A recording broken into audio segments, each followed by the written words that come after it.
سیاست و ریاست کے دوہرے رویے، دہشت گردی کے خلاف جنگ کا ہولناک مستقبل۔ صدر باراک اوباما نے فیصلہ کیا ہے کہ افغانستان سے امریکی فوجی انخلاء کے گزشتہ منصوبے کے برعکس اب یہ واپسی کافی سست رفتاری سے عمل میں آئے گی اور اگلے برس بھی تقریباً 8,500 امریکی فوجی افغانستان میں تعینات رہیں گے۔ امریکی صدر اوباما کا کہنا ہے کہ یہ ہماری قومی سلامتی کے مفاد میں ہے کہ ہم نے افغانستان میں گزشتہ کئی برسوں میں جتنے مالی وسائل صرف کیے ہیں اور جتنی انسانی جانوں کی قربانی دی ہے، اس کے بعد ہمیں اپنے افغان ساتھیوں کو یہ پورا موقع بھی فراہم کرنا چاہیے کہ وہ اپنے ارادوں میں کامیاب ہو سکیں۔ دوسری طرف امریکی ایوان نمائندگان کے اسپیکر پال رین مختلف انداز میں اس صورتحال کو دیکھ رہے تھے۔ ایوان نمائندگان کے اسپیکر رین نے کہا کہ صدر اوباما کا آج کا اعلان اس حقیقت کا تاخیر سے کیا جانے والا اعتراف ہے کہ افغانستان میں لڑی جانے والی جنگ ابھی تک جیتی نہیں جا سکی۔ دوسری طرف سابق وزیر اعظم ٹونی بلیئر نے 2003 میں عراقی جنگ میں امریکی اتحادی بننے کے فیصلے کا دفاع کرتے ہوئے دہرایا ہے کہ مستقبل میں اگر ایسی صورتحال دوبارہ پیدا ہوئی تو وہ تب بھی یہی فیصلہ کریں گے۔ ان کا یہ بیان ایک ایسے وقت میں سامنے آیا جب ایک رپورٹ میں بلیئر پر الزام عائد کیا گیا ہے کہ انہوں نے اس کارروائی سے قبل عوام اور پارلیمان کو گمراہ کیا تھا۔ اس رپورٹ کے بعد اس وقت کی لندن حکومت نے پرامن ذرائع کو مکمل طور پر بروئے کار لائے بغیر امریکہ کا اتحادی بننے کا فیصلہ کر لیا تھا۔ دوسری طرف لیبر پارٹی کے موجودہ رہنما جیرمی کوربن نے عراق جنگ میں برطانوی شمولیت سے متعلق اپنی پارٹی کے کردار پر برطانوی قوم سے معافی مانگ لی ہے۔ ادھر انسانی حقوق کی علمبردار بین الاقوامی تنظیم ایمنسٹی انٹرنیشنل نے امریکہ، سعودی عرب، قطر اور ترکی کے حمایت یافتہ شامی باغی گروپوں پر اغوا اور تشدد کے ساتھ ساتھ موت کی سزائیں دینے کے بھی سنگین الزامات عائد کیے ہیں۔ ایمنسٹی کے مطابق اغوا کیے گئے ان افراد میں امن کے لیے سرگرم کارکنوں اور بچوں کے ساتھ ساتھ اقلیتوں سے تعلق رکھنے والے اراکین بھی شامل تھے، جنہیں محض ان کے مذہب کی وجہ سے اس طرح کی کارروائیوں کا نشانہ بنایا گیا۔ ایمنسٹی نے شام میں سرگرم کارکنوں کے حوالے سے بتایا ہے کہ نور الدین زنکی موومنٹ اور القاعدہ سے وابستگی رکھنے والے شامی گروپ النصرہ فرنٹ کی جانب سے بھی تشدد کے وہی طریقے اپنائے جاتے رہے جن کے بارے میں اکثر کہا جاتا رہا ہے کہ صدر بشار الاسد کی حکومت ویسے طریقے روا رکھتی رہی ہے۔ ایمنسٹی کی اس رپورٹ میں جن باغی گروپوں کا خاص طور پر نام لے کر ذکر کیا گیا ہے، ان میں نور الدین زنگی موومنٹ، لیونات فرنٹ اور سولوین ڈویژن کے ساتھ ساتھ سخت گیر موقف رکھنے والا گروپ احرار الاسلام اور النصرہ فرنٹ بھی شامل ہیں۔ امریکی institute for the study of war نے فروری میں اپنی ایک رپورٹ میں بتایا تھا کہ ان میں سے پہلے 3 گروپ نور الدین زنکی موومنٹ، لیونات فرنٹ اور سولوین ڈویژن وہ گروپ ہیں جنہیں امریکی حکومت ماضی میں امداد اور تعاون دیتی رہی ہے یا اب بھی دے رہی ہے۔ عراق اور شام میں قائم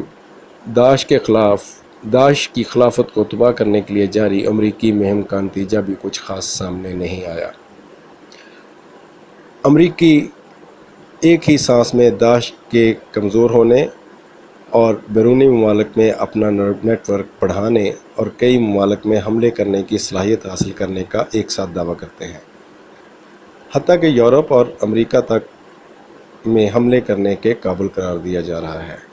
امریکی تجزیہ کار داعش کو عراق اور شام میں کمزور ضرور سمجھتے ہیں، مگر مشرق وسطیٰ کی سرحدوں پر بھرپور طور پر موجود بھی قرار دے رہے ہیں۔ عرب ممالک جہاں داعش کمزور ہو رہی ہے، وہاں مقامی سنی، شیعہ کرد اور مقامی جنگجو گروپ لاقانونیت اور بری حکمرانی کا فائدہ اٹھا کر ان کی جگہ لے رہے ہیں۔ داعش افغانستان، ترکی، مصر اور لیبیا میں موجود ہے۔ تحقیقاتی صحافی یہ بھی قرار دے رہے ہیں کہ داعش پاکستان، افغانستان، بھارت اور وسط ایشیائی ریاستوں پر مشتمل داعش کے اعلان کردہ صوبہ خراسان میں مقامی جہادی اور فرقہ وارانہ جنگجوؤں سے مل کر ابھار حاصل کر رہی ہے۔ امریکی تجزیہ کار مشرق وسطیٰ میں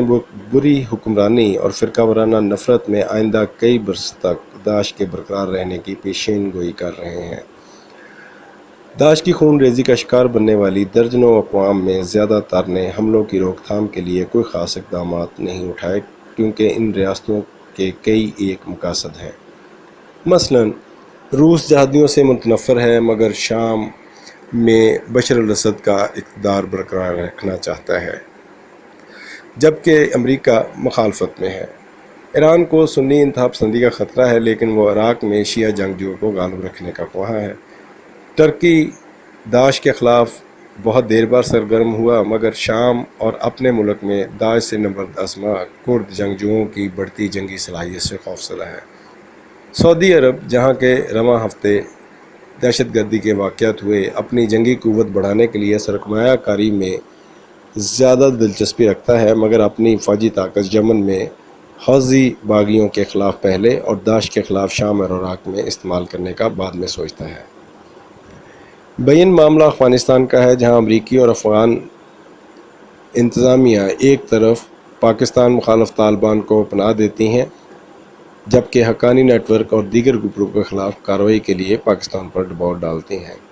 جبکہ پاکستان میں پاک فوج اپنے آپریشن ضرب عضب کو بلا امتیاز قرار دیتی ہے اور پاک افغان سرحدی علاقے اور معیشت کی ریڑھ کراچی میں امن مشن کو کامیاب قرار دیتی ہے، مگر وفاق اور صوبائی حکومتیں دہشت گردوں کے ہمدردوں اور مالی معاونت فراہم کرنے والوں کے خلاف کارروائی میں نیشنل الیکشن پلان پر عمل درآمد میں کہیں مزاحم اور کہیں بے حوصلہ دکھائی دیتی ہیں۔ انتہا پسند مذہبی یا مقامی جنگجو گروپوں کی دہشت گردی کا شکار بننے والی ریاستیں اور ان کی سیاسی قیادتیں اپنے مفادات میں ان مسائل کو ختم کرنے کی سوچ بھی نہیں رکھتیں، جو دہشت گردی کے تسلسل سے ابھار کا جواز بن رہے ہیں۔ خصوصاً مذہبی دہشت گردی کے خاتمے کے لیے جہادیوں کے مقابلے میں متبادل نقطہ نظر ہی تشکیل نہیں دیا جا سکا، اور نہ ہی ان مذہبی اداروں میں رائج کیا جا سکا جو دہشت گردوں کی نرسریاں قرار دیے جاتے ہیں۔ اس تناظر میں کیا ملکی اور کیا غیر ملکی تجزیہ کار سب ہی کم و بیش یہی رائے رکھتے ہیں کہ دہشت گردی کے خاتمے کی جنگ آئندہ کئی برس جاری رہے گی اور دہشت گرد حملے بھی